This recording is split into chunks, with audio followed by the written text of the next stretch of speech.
আজিকালি বজাৰত সহজেই গোল্ড লোন উপলব্ধ কিন্তু গোল্ড লোন লোৱাৰ পিছত বহু গ্ৰাহকক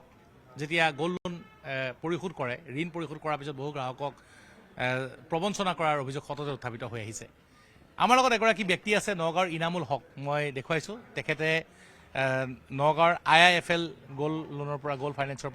পৰা গোল্ড লোন লৈছিলে আৰু তেওঁ যি আমি দেখুৱাইছোঁ এই যি নেকলেছ তেওঁৰ পত্নীৰ নেকলেছ মৰ্গেজ দি তেওঁ গোল্ড লোন লৈছিলে 1,56,000 টকাৰ আৰু সেই ঋণ পৰিশোধ কৰাৰ পিছত যে তেওঁক নেকলেছ ঘূৰাই দিছে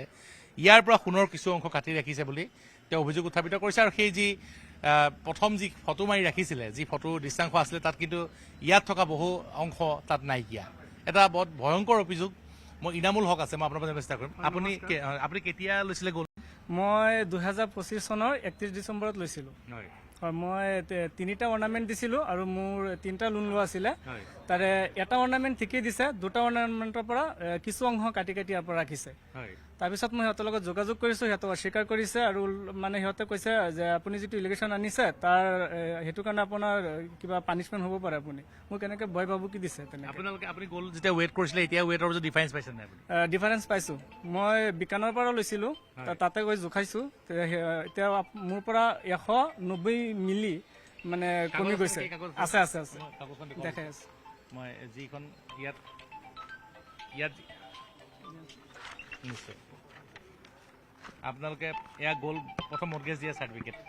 হয় এইখন মই বিকানৰ পৰা লওঁতে এখন দিছিলে হয় ইয়াতে এইটো আপোনাৰ নেকলেছটো আছিলে তেতিয়া 13 গ্ৰাম 300 কিবা এইটো ইমানখিনি মই বুজি নাপাওঁ 13 গ্ৰাম কিমান আছে আৰু মোৰ পিছত যিটো চেইন লাগি থাকে নেকলেছৰ বেক চাইডত যিটো ব্ৰেচলেট সেইটো আছিলে আপোনাৰ 2.890 হয় তাৰ পৰা টোটেল 16 গ্ৰাম কিমান হয় তাৰ পৰা মোৰ 190 মিলি মানে সিহঁতে কাটি ৰাখি দিছে এইখন কাগজত কিমান পাইছে এইখন কাগজত এইটো কেমেৰাদি ভালকৈ দেখুৱাই দিয়ক জুম কৰি ইয়াতে তলত ইয়াত স্পষ্ট দেখাই গৈছে আছিলে যেতিয়া মই মোৰ অৰিজিনেলটো দিছিলোঁ তেতিয়া ইয়াতে দেখাই গৈছে তলত আছে বুলি কিন্তু এতিয়া সিহঁতে যোনটো মোক দিছে এতিয়া ৰিটাৰ্ণ তাত কিন্তু মানে যিখিনি অংশ কাটি দিছে আমি দেখুৱাই ল'ব বিচাৰিছোঁ মই দেখুৱাই দিছোঁ কোনখিনি অংশ কাটিছে ইয়াৰ পৰা এটা অংশ নাইকিয়া ইয়াৰ পৰা এটা অংশ নাইকিয়া চাওক কিমান এক ভয়ংকৰ প্ৰবঞ্চনা এগৰাকী ইনামুল হক নামৰ যিগৰাকী ব্যক্তি তেখেতে গোল্ড মৰ্গেজ দি পেলাই তেওঁ ঋণ ল'লে ঋণ পৰিশোধ কৰিলে সুদে মূলে ঋণ পৰিশোধ কৰিলে তাৰপিছত যেতিয়া তেওঁৰ